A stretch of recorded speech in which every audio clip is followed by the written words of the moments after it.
Привет, дорогие мои друзья, дорогие мои подписчики. Наверное, уже все догадались, что мы сейчас будем делать. Ну, конечно же, мы сейчас будем заваривать чай.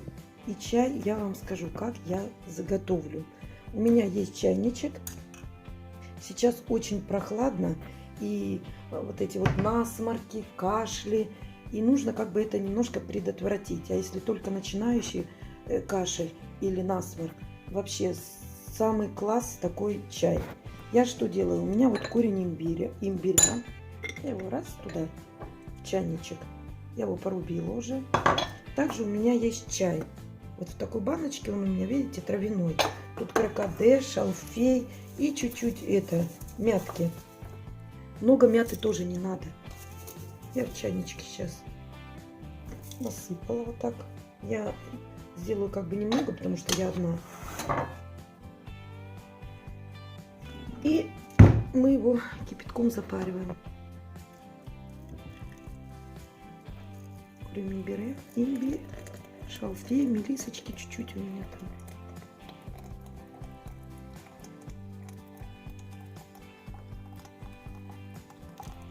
И все.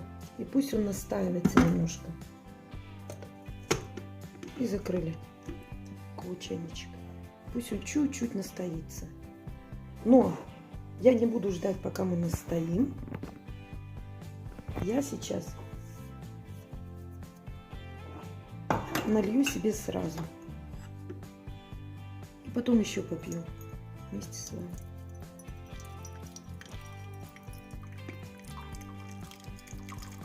Я попью чаек. Вот. Сейчас еще кипятка я долью сюда. Я одной камерой держу одной рукой камеру, а другой это. Я сейчас долью его немножко себе. Пусть он останется сильно. Имбирь и травяной у меня чай здесь.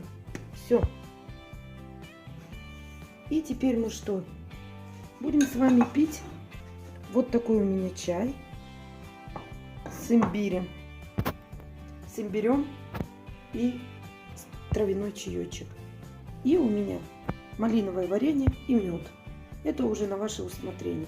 И можно добавить, если кто любит, чуть-чуть с кислинкой. Я, например, сахар с чаем не очень люблю. Я закину сейчас сюда лимончик и буду пить или с медом, или с малиной. Вот такой чаечек я заварила себе. Сейчас я и буду пить чаечек. Так что, дорогие мои подписчики, берегите свое здоровье, не болейте. Вот такой вот рецептик чая я вам приготовила. Вот так я берегу себя от морозов, от всяких простуд, чиханий и всех остальных. Пейте чай, потому что чай не водка. И берегите свое здоровье. Всем пока, спасибо, что вы со мной.